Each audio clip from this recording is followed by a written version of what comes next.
I do, man. All right, from the studio for Fairfax City, we are very grateful that David and Eric accepted the invitation to our show. Guys, welcome to my humble podcast. Thank you. Thank you. Nice to be here. Nice to see you again. And Thank you very much. I've been following your rise, and I love seeing your success, my friend. Thank you very much. I appreciate it. Mhm. Let's go back a little bit about the beginning of your life. Any of you were born like like an introduction in a musical family? I mean, were you the kind of kid that was learning or taking piano lesson or playing guitar or trying to chase some girls and they want to be a lead singer or whatever, or anything in between? My quick answer is there was always a piano in the house. My grandmother was a piano instructor. I never took piano lessons. I did play guitar. I did chase girls, but it all circled back around to the music. And I've been making music since high school, 1987. So yeah, long time. Were you in any band in high school? Yeah, I was in a lot of bands. I started out in like a sort of like a U2 wannabe band because I was so into the edge and that delay sound. I started with that band, and then we got another singer and started another band. And then I was in a band that was more like Rush. When I was in middle school, I played bass in a heavy metal band. Long hair, Yeah. Yeah, that's how it was in the beginning. Yeah. What about you, Eric? There was music on my mother's side of the family, and there was painting on my father's side of the family. Yeah. So art came at me from both directions a little bit. Much like David, was involved with bands as of mid to late 80s. And when I was about 22, I think, or 25, I signed to a label out in Los Angeles. I was involved with a prog rock outfit, and I was the drummer. Gotcha. It didn't last long, but when that failed is when I began to, sort of leave drums to the back of the room and started playing synthesizers. Gotcha. Any pressure for your family about going into music? Like your parent telling you, hey, forget about music, you're not going to get any money, go to school, get a proper job, and, get married for about or something. Or you were free to choose with your life. When I was graduating high school, there's a test in the United States you take called the SAT. Right. It's a test you take Sure. that shows how smart you are, and that's how you get into college. And everyone takes the SAT and uses those scores to get into college. And I told my mom, I'm not going to even take the SAT because I'm never going to college. I'm going to play music, Mom. And she was horrified. But there's nothing she could do about it, and here we are, So You did it. All right. yeah, it worked out. Good. Good for you. How long have you been associated with Spotted Pickery record label? 95 or 96. So my 30-year anniversary is coming up next year. Good for you, man. Yeah. And every record has been on Spotted Peccary. I think this is record 9, and if you count Dark Sky Alliance, I think it's 10. Good for you. Yeah, I'm more like a record every 3 years or something. I'm not super prolific, but I am continuing my quest for sure. The same to you, Eric. You always had been, or you think you were independent before, right? Before you joined Spotted Pickery? Oh, I've been involved with smaller labels. Yeah. Carpe Sonum is a label that came out of the ashes of the Fax label, which was Pete Namlook. Are you familiar with Pete Namlook? No. German electronic artist, quite prolific, very interesting material. You'd like Pete Namlook. I need to check it out. Yeah. That was.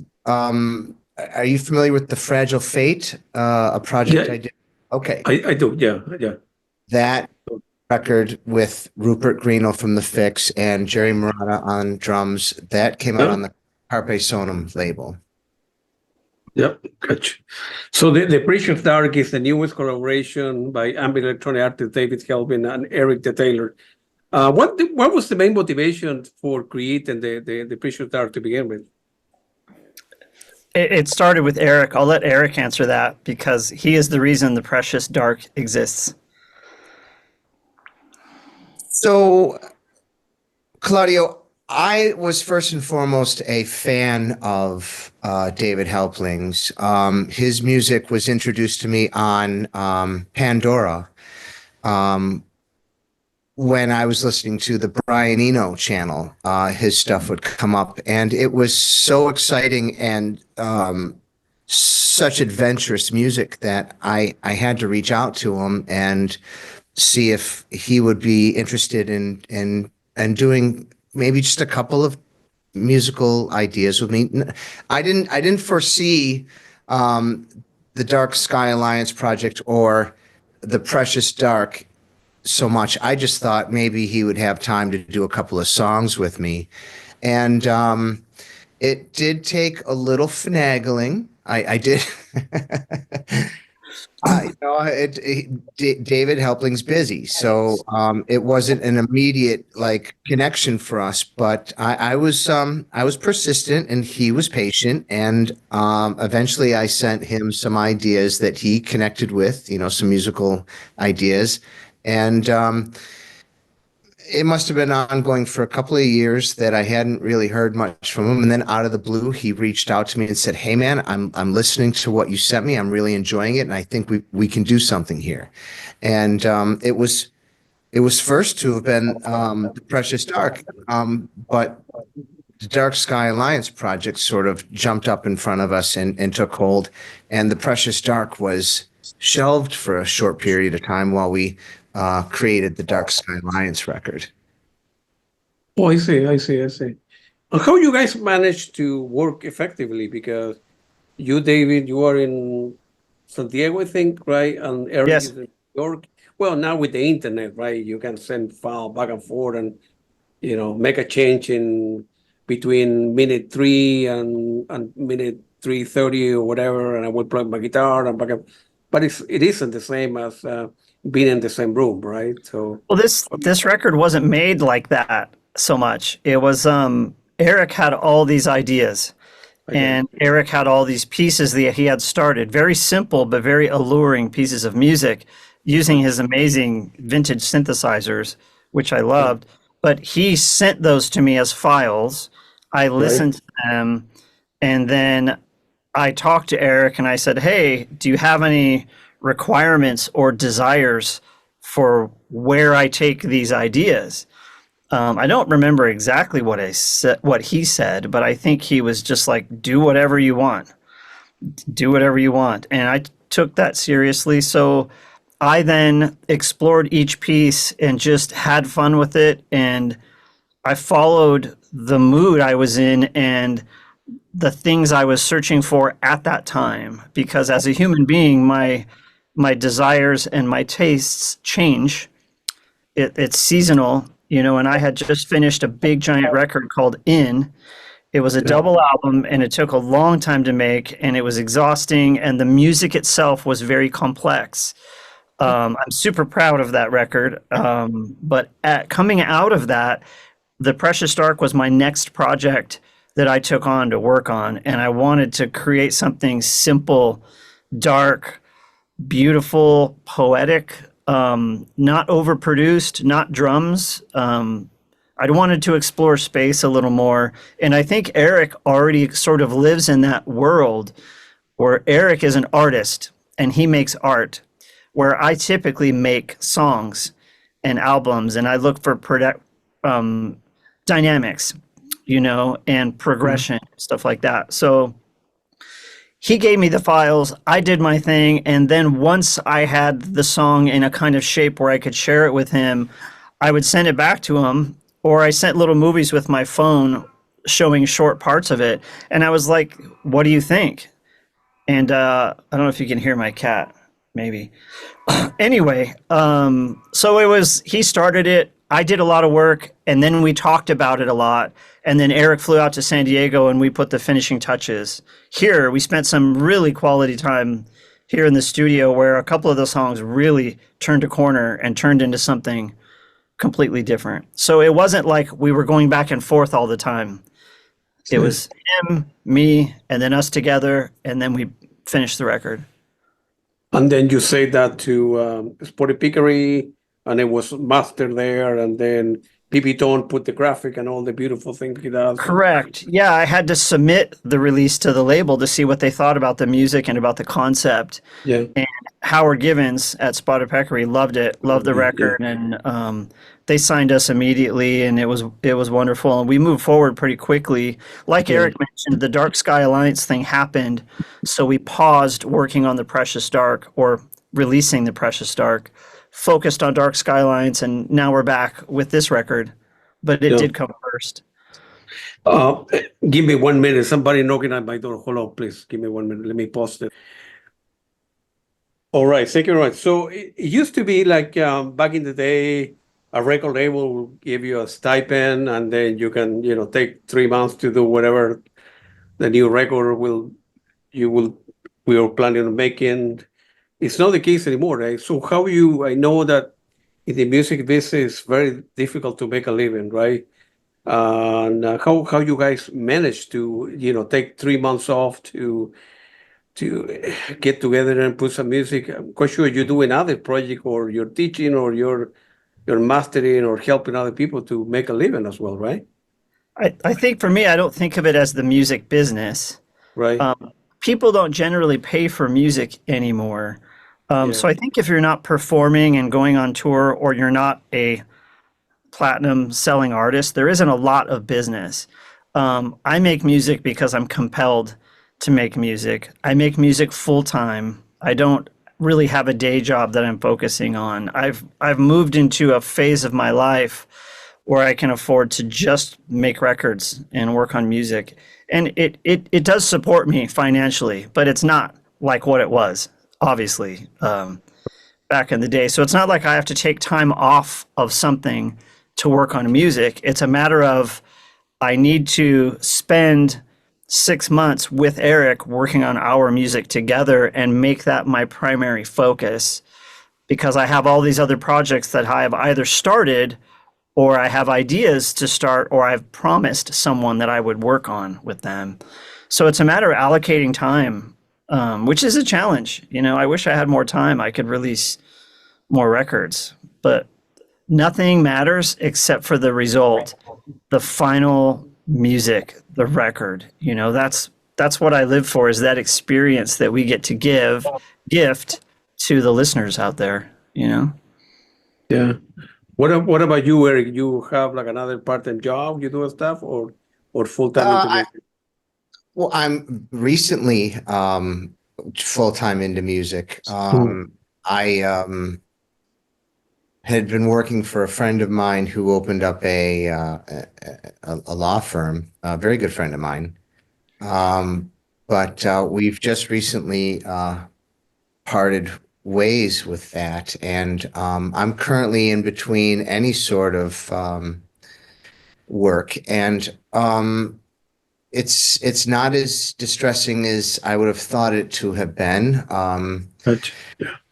I'm not in a bad place right now, and it's allowed me to focus on the release of the Precious Dark. And I recently had David Helpling out here to the house, and we had started some new song ideas last week, wasn't it, David?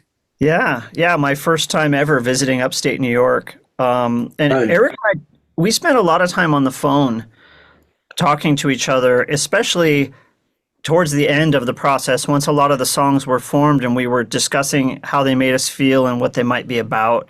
And he would go on these long walks by the Genesee River where he lives, and he would tell me, I'll call you at this time, I'm going to be going on my walk. So I got to visit upstate New York, visit Eric at his house, go for these walks and see these wonderful places where he is so inspired by nature.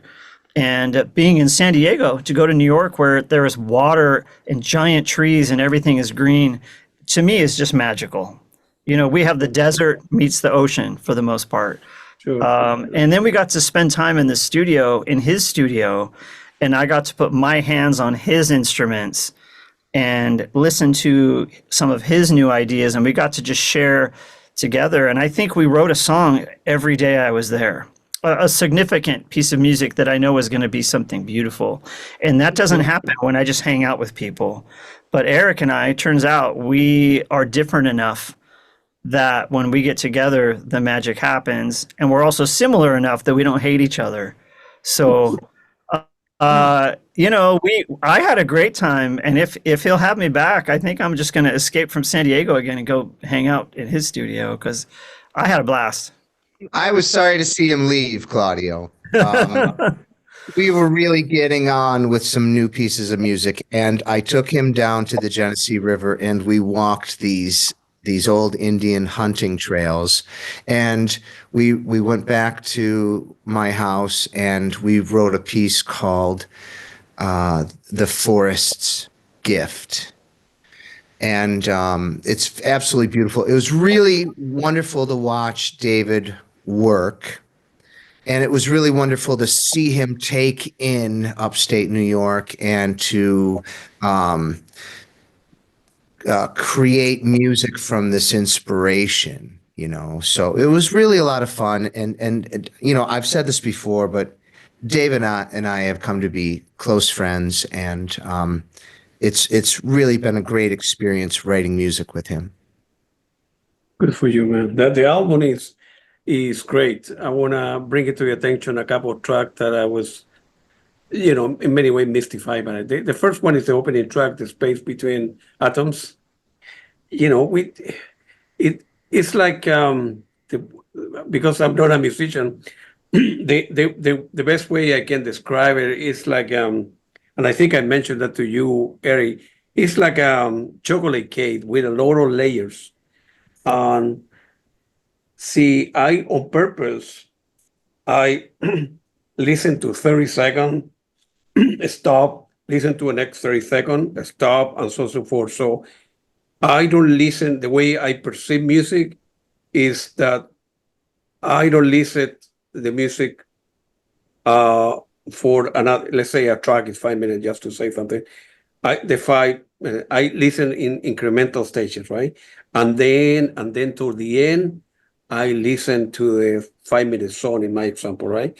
So I imagine, right? And I'm not using Pro Tool or anything, so and I don't have the stem to your stuff. So I listen, the drum part, and then guitar, and then analogous synthesizer, and so on and so forth, and then I start putting the piece together. That's at least that's the way I consume music, and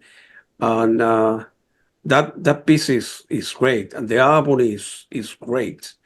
I'm lucky that I listen. Some days I work from home, so I listen to between 2 and 3 hours a day, right?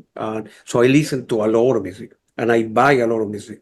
So I appreciated the quality of this particular album. And I'm not saying that because I'm talking to you and I want to say, I am not like that, right?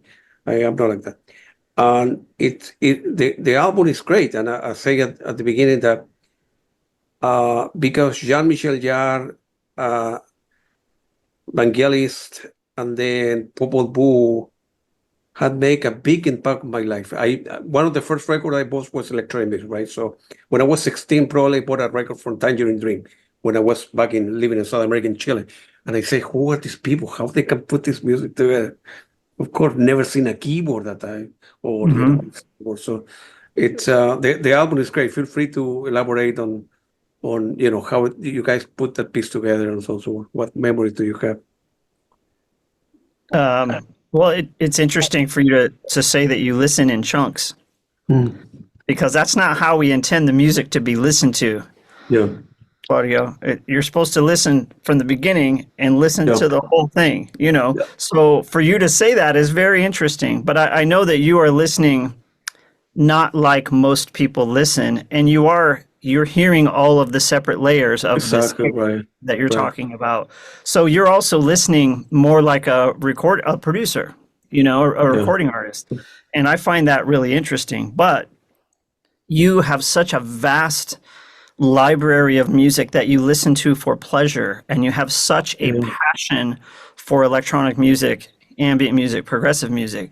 So for you to say that you really love this record and it inspires you like Jean-Michel Jarre and Vangelis and stuff like that, that's a huge honor. So thank you for saying Thank you. Yeah. No, that. no I problem. am. It's nice to know that eventually Yeah. you do listen to the whole song, like Yeah. from the Yeah. beginning to the end at some point, right? Yeah. Because for me, see, at the beginning, why I'm saying it, at the beginning, I thought, well, I will start doing interview. I go to a lot of concerts, I buy a lot of music. But I thought the first time I went to see went to Real World Studio last year, and I'm going back again a couple months for a master class.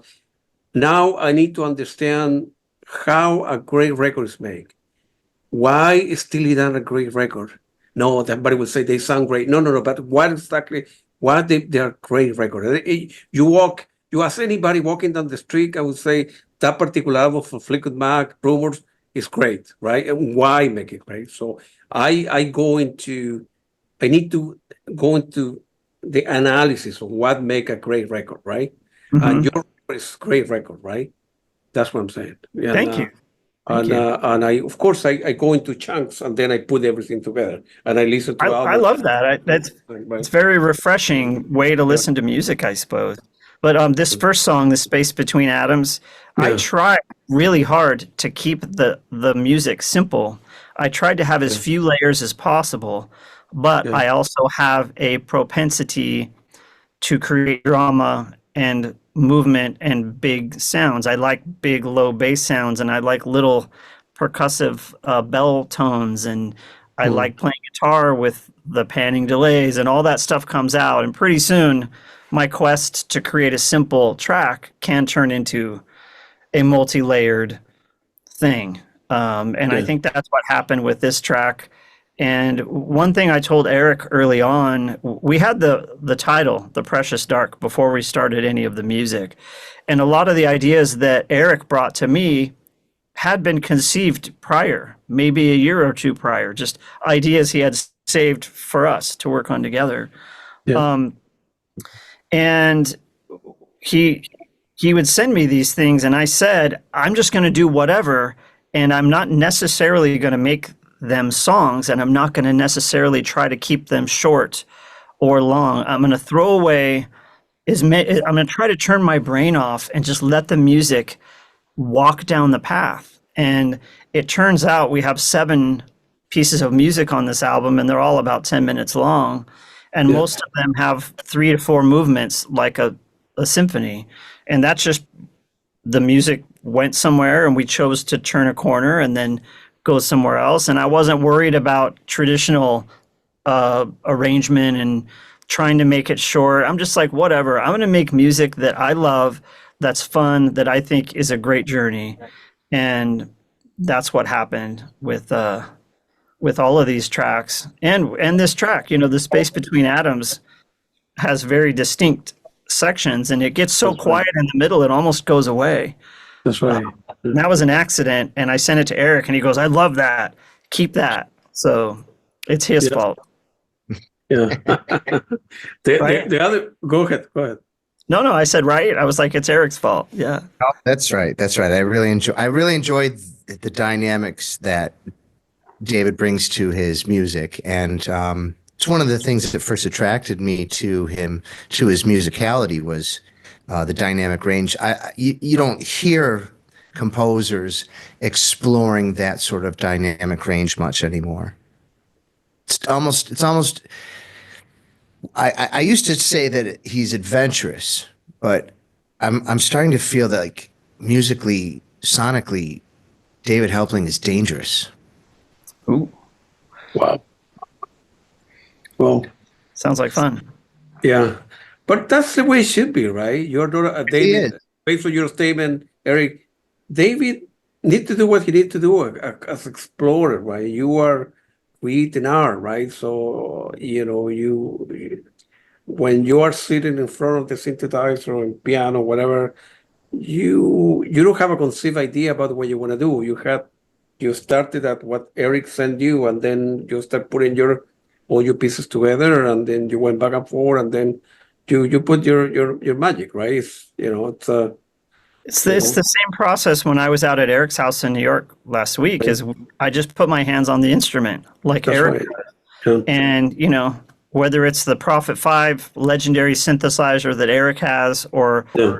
my CP70 electronic piano, which I love, I just put my hands on the instrument and I follow it. And if something comes out that's compelling, I keep doing it. And when I think it's good, I press record and just keep Yeah. going and going. There isn't a whole lot of decisions before. It's almost like I'm not playing it. I put my hands on the instrument and my hands start moving and something beautiful comes out. So I say, okay, let's put that in there.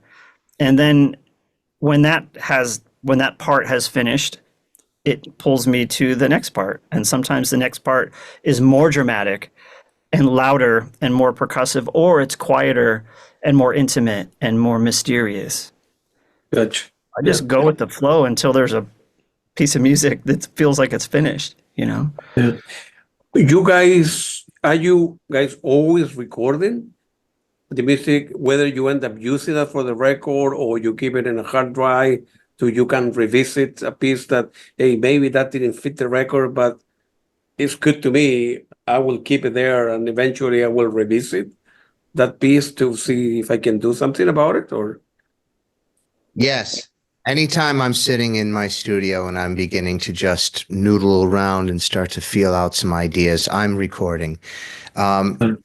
David is the same. I know that for a fact. I don't mean to speak for you, David, but we've had this conversation because you never know what you're going to miss if you're not recording. That's right. Correct. Yeah.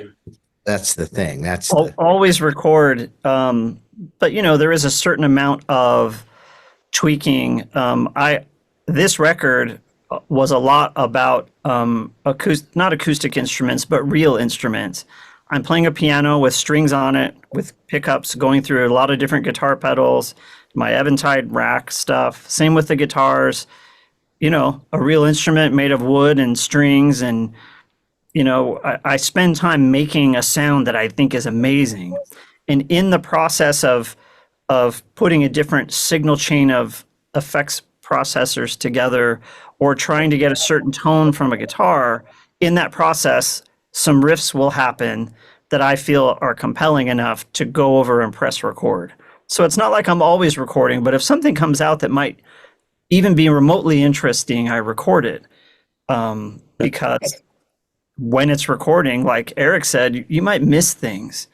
And often I do miss things because I'm lost in the magical process of creation.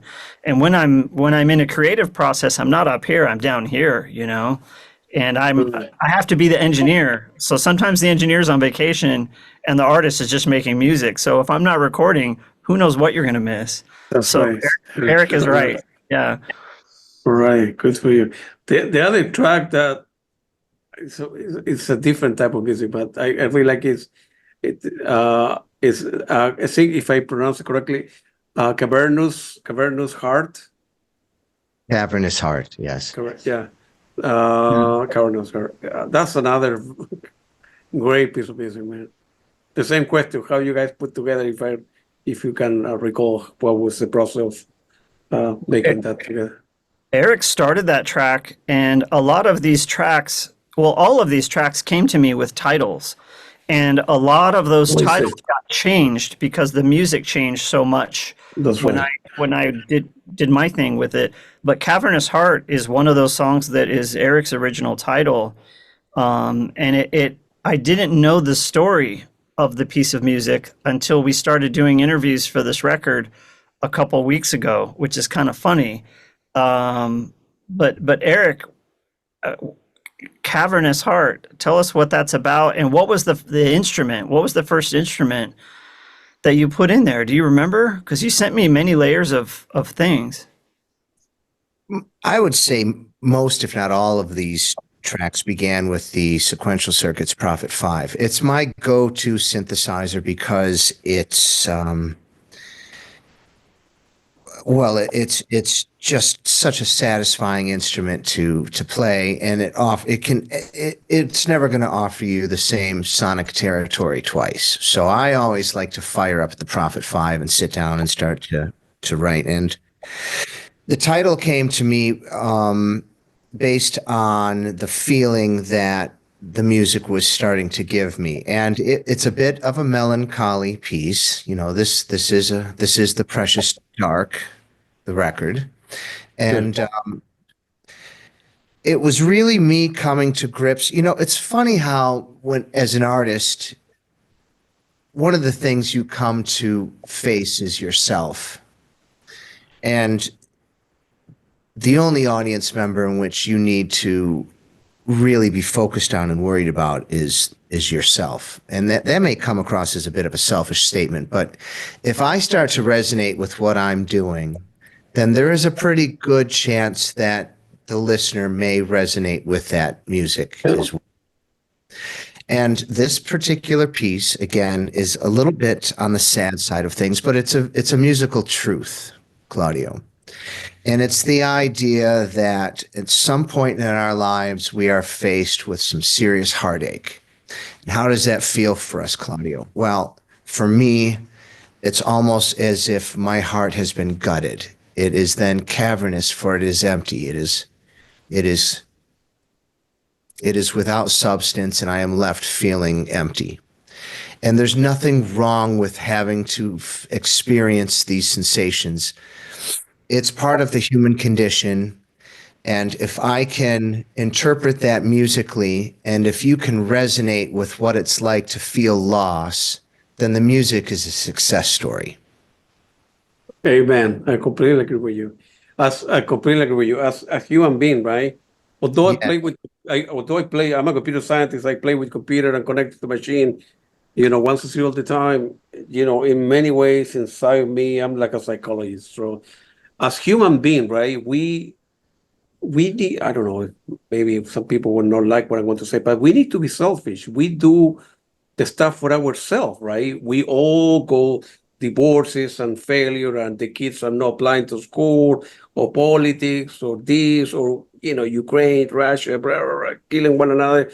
As human being, maybe we are doomed as a society, and we look ourselves in the mirror, and you guys are artists. They say, well, I feel, melancholy. I feel sad. The world is crazy. I lost my job. My wife is leaving me, whatever. And you go to your studio, you play music, and the only way you can do is open up, feel vulnerable, and then put your piano on the piano, right? No different for a writer writing stuff in the middle of the night or 3 o'clock in the morning, when you have a lot of issues and the subconscious is taking you one direction or another, and you wake up in the morning, you say, man, what I'm going to do today? I lost my job, my kids are sick, or whatever. Please, God, if God exists out there, I need to write music. You need to find a way to express yourself. And it so happened that for you guys happen to be music. So, So David and I are interpreting some of our emotions through music. Right. And again, it comes across initially selfish, but I need to express what it is that I know and what it is that I feel. And if I can get those feelings across to you as the listener, then we have something. Then we are sharing something, and that is the human condition. For me, music is always 100% emotion.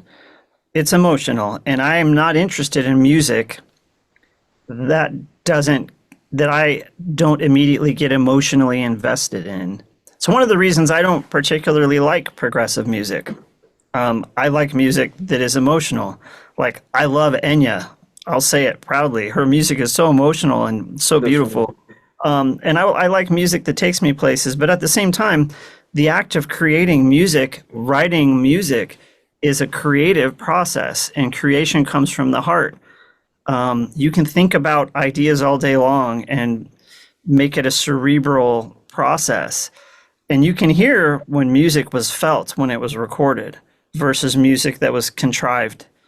And I think I'm realizing now, only in the last couple of weeks, how connected I am to Eric on that very strong thread of emotion, and the music is emotion, and it's refreshing for me to collaborate with another artist that is in touch with his emotions and can communicate it and is proud of that vulnerability.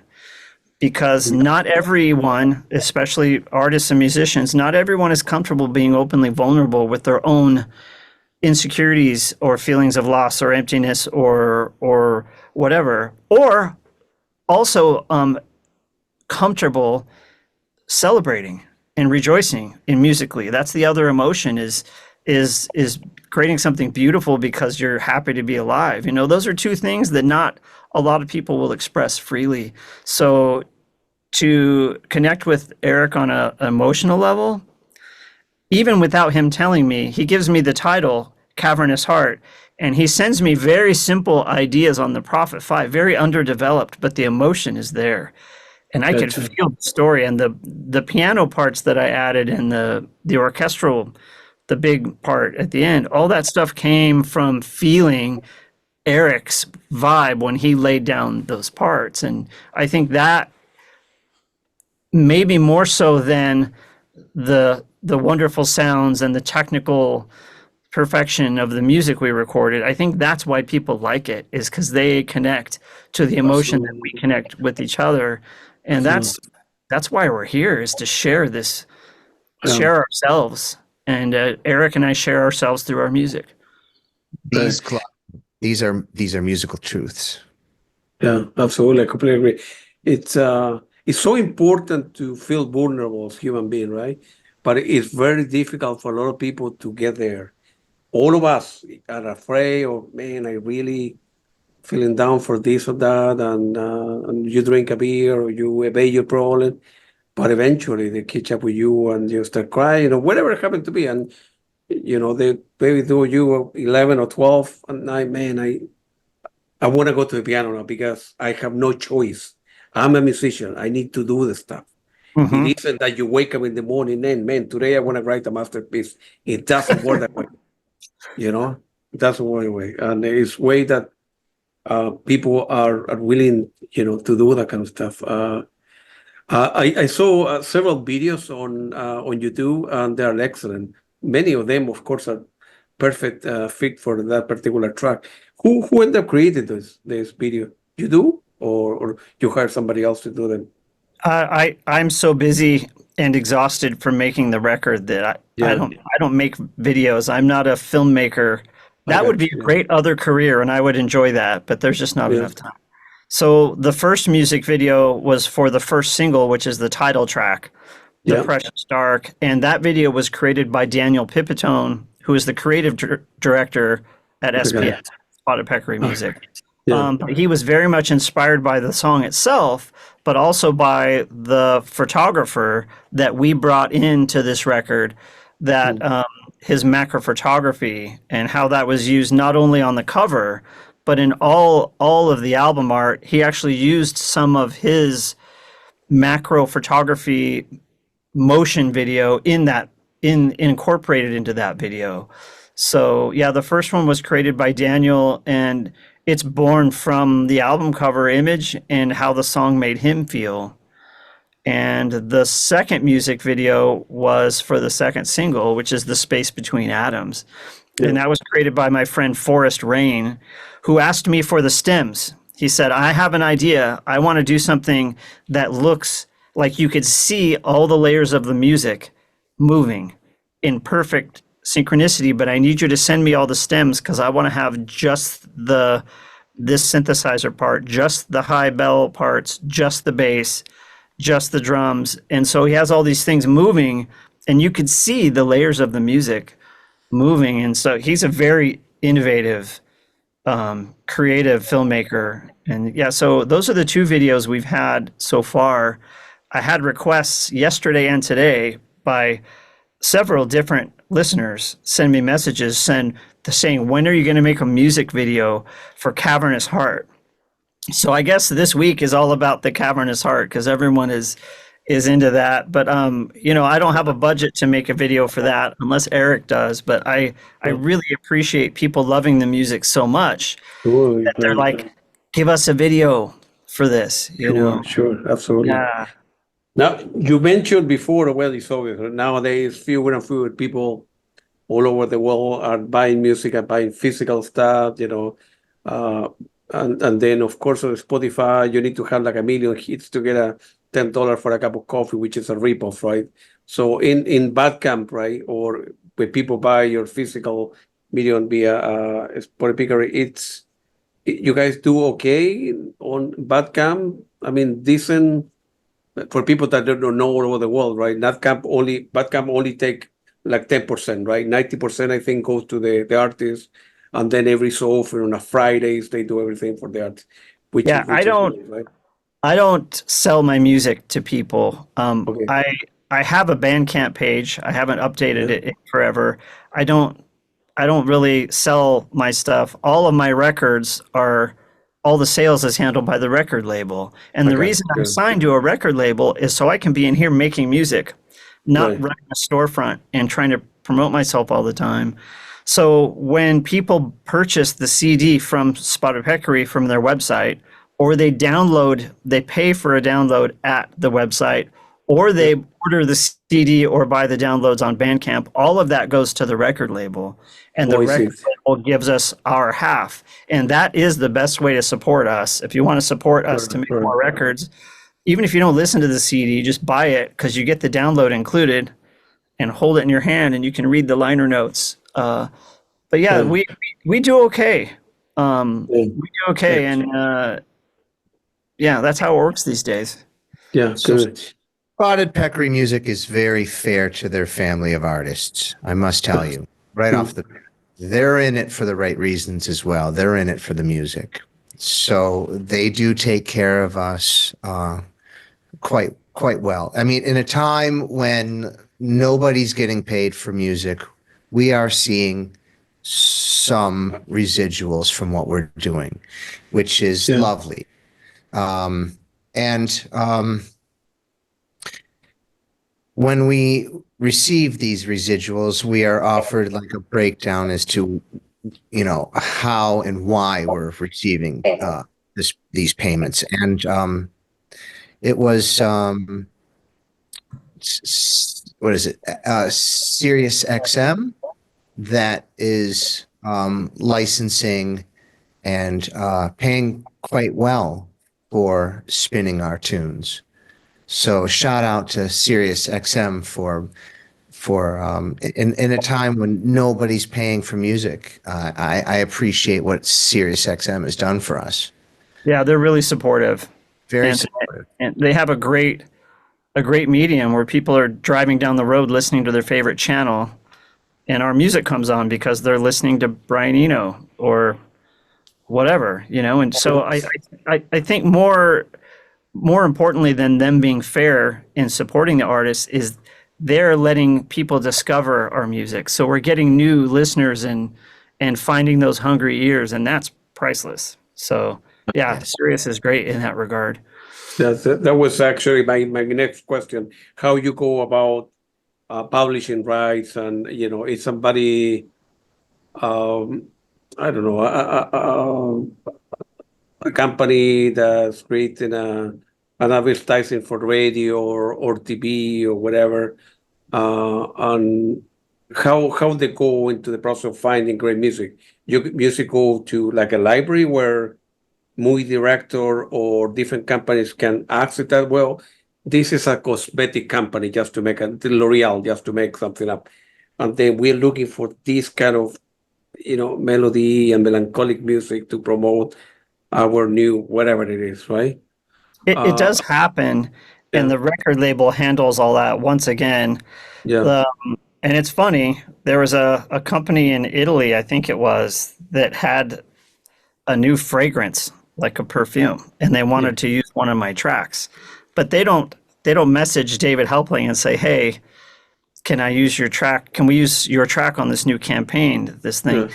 They contact the people that own the rights to my music, which is SPM, and SPM has an entire department that handles people like music supervisors and producers that want to license that music to use in a campaign for broadcast television or these days web broadcast. So, but once again, I'm in here being creative and being an artist, so I don't have to deal with that. The record label will say, hey, David, is it okay if this company uses this song for this product? They're going to pay us this much and me this much. They do give me the courtesy in case there is some product or service that I don't feel comfortable supporting, Sure. which hasn't happened yet, but you never know. But the record label's great at handling all that stuff, and that's Deborah Martin at the label, Yeah. handles all of the licensing for, those kind of opportunities. That's great, because nowadays a lot of musicians are telling me, well, I spend 90% of my time doing admin stuff and 10% of music because I cannot afford to hire somebody to ship my CDs or reply to email or arrange interviews. I just want to play music, but I need to do the 90%. I cannot afford to hire an admin person to help me out stuff. So instead of writing, like you said, David, concentrate 100% music. I'm only able to concentrate 10% music because I need to do all the admin stuff. So, Well, by the way, Body Pickery has been great to me. Every month they send me new releases, a new artist, and I talk Yeah. to and arrange interview. I'm very happy with them. They have treated me very, very well. It's a Great. well-run company, a very serious company, very honest, very transparent company. They are not in it for the money, and so I'm very happy that I discovered them. I don't know, 4 years ago. I think what you just hit on, you say you talk to all these artists because that's what you do. And you have these artists that don't have much time to make music because they're Right. doing all these things like selling their own CDs and administrative things. And, Sure. record labels have a reputation of being greedy and taking all the artists' rights. And it is kind of the job of a record label to do that. But at the same time, the big gift that the artist can get by signing with the record label and sharing their music and the profits of their music with this label is you get to focus on your music and not have to be a writer, a composer, and an engineer, and a spreadsheet manager, and a web designer, and a That's right. sales associate, and an accountant. I just get to make music. I send it to my trusted people at Spotted Peccary. They make it beautiful. They promote it. They sell everything. While I'm in here making the next record, That's they're great. doing that. So there is a big advantage to being with a record label for artists that are really struggling with having to do all that stuff. So it has really been helpful for me and for Eric. Indeed. Good. Yeah, good for you guys. Any possibility of, well, I don't know if you have an interest or maybe the other way around, of writing a film score, music for a particular movie that you were having on mind, or any movie director or screenwriter, especially that you live close to Los Angeles, David, trying to get a hold of you and putting this movie together. I have the script. Would you be interested in writing music for, instead of you writing music and put it there the other way around, somebody contacted you with a Yeah. script for a movie director and then writing music, that was you for a I used to movie? spend a lot of time as a film composer. That was my day Yeah. job, was writing music for film and television and corporate media. And I have scored 6 or 7 films, feature Wow. films, and I love it. I could write for film all day long, but Yeah. I don't go out there and solicit myself as a film composer. But I when see. a director comes to me and says, I love this record you did or this other movie you did, will you write the music for my film? As long as, the film is something I believe in and I'm well compensated, I would certainly do that. But I haven't scored a film in like 10 years. So I'm not actively pursuing it, but Eric and I would be a great team to write music for a film. I think there's a track on this new record, The Precious Dark, called The Ice Has Dreams, that it sounds like a movie. And that was on accident. So Oh, really? oh Wow. yeah. So if someone wanted us to make music for a film, we would have a blast doing that. You have a blast. I'm speaking for Eric. Why don't you tell me what you would think of that, Eric? David, I'd be blowing up your phone so quickly. Something was coming down the Well, pipeline in that regard. I mean, we have such a good working rapport, and it's been just over the top fun that if something like that were to happen to us, it would be a core memory, and it would be, one of the great moments of my career and my life. We work so well together that my goodness, that would be a lot of fun, David. It's probably going to happen. So let's put it out there. That'll be fun. Absolutely. Uh, I hope you have it. The Dark Sky Alliance, like I mentioned at the beginning, it was a great record as well. It is a great record. I shouldn't say it was. It is a great record, and with a lot of famous artists as well, besides the two of you.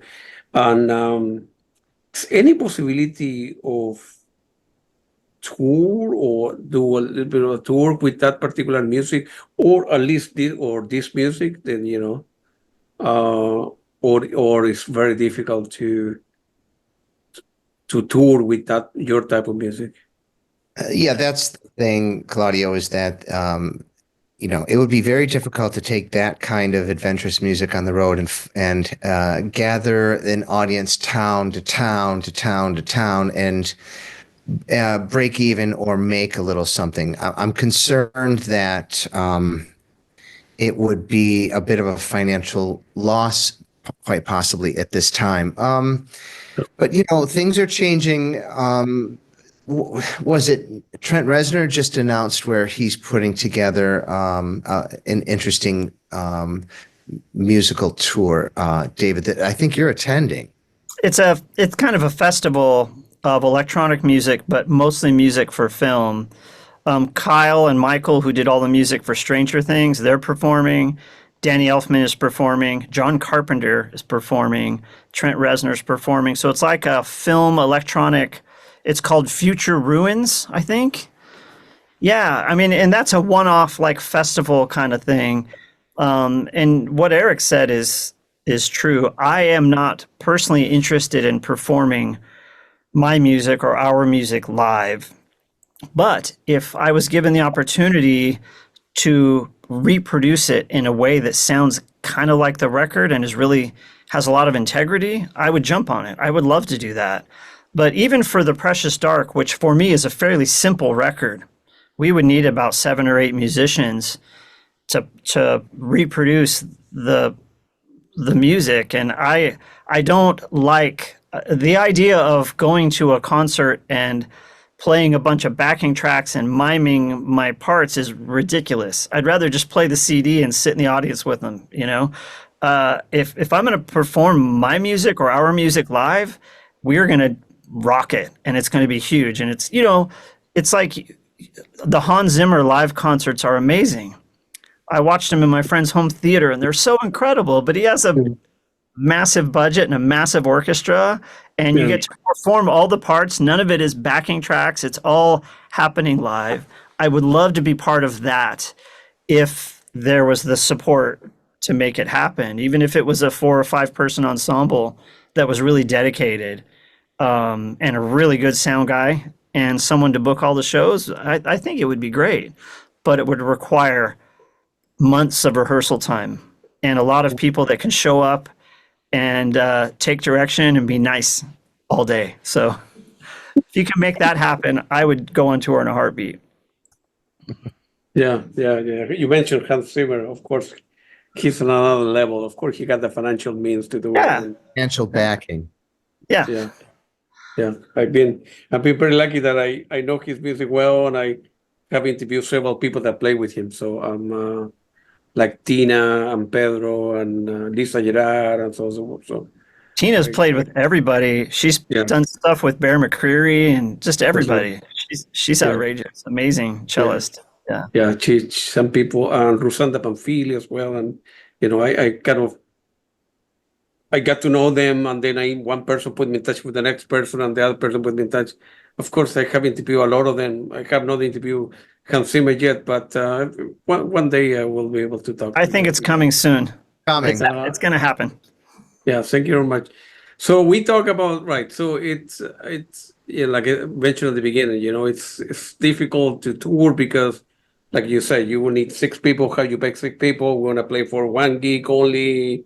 Win a festival, and then require months of rehearsal and so forth, and you will lose a lot of money, right? So you would like to do it, but if the means are not there, then you don't want to take a hit, right, for thousands of dollars to rehearse I would love to do it and make no money, but not lose any money. or break even, I would right? love to do it to break even, just to go on tour with Eric Taylor and have a blast of blowing minds at concerts. Right. We don't have to come home with the check. I just don't want to come home to debt. With a credit card bill, and you start looking at your credit card, 300, Yeah. 400. Yeah. Yeah, you got to sleep somewhere. You have to eat once in a while. Yeah. You got to have people help you carry stuff. It's a thing. Right. Man, as I mentioned to you before, the album is great. Let me know if anything else I can do to help you guys out. I know that touring is out of the question now, but hopefully you can, sell a lot, and you're with a good record label that help you with the finances, and then hopefully a movie director or a commercial somewhere can pick you guys up and make some money to take you to do the next project and so on. Quite I imagine that it isn't like the last time the two of you are going to be working together. For sure, have a good friendship. You need to, in a couple of months, Eric will call you. Hey, David, what are you doing tomorrow night? Let me give you a call tomorrow and go for a walk. And can you listen to stuff that I'm walking? That'll be later today, actually, Claudio. Yeah. We talk to each other often. And that's the reason I said yes to work with Eric and to begin with, because I do get approached by a lot of artists that are really, known artists in our small circle of ambient. And I talk to them and I listen to the music, but Eric, every time I talk to him, he speaks with such passion, and he has so much kindness and respect and love, and he's a fun guy. That's great. He's the kind of guy you want to hang out with. You never have a bad time when you're hanging out with Eric Taylor. And the ideas he sent me were compelling, but it wasn't just the music. It was his personality and his infectious passion for music. That's the kind of person I want to work with. That's the kind of energy I want to be surrounded with. So Eric and I already, I think we have more than one other release that is in the works, but it may be years before any of that sees the light of day. But I don't think that we will stop working together for any reason I know of at this time. That's great. It was very nice talking to you, Eric and David. Thank you very much for your time again. And if there is anything else I can do to help you guys promote your music or interviews or whatever, how to get a hold of me, and happy to help them. I think I can speak for Eric when we will grant you full rights to connect us to anyone that wants to help promote our music or have us write film scores. So go ahead. I will try my best, man. Thank you very much, guys. Have a great afternoon, man. Thanks, Claudio. Thank you, Claudio. Bye. No problem.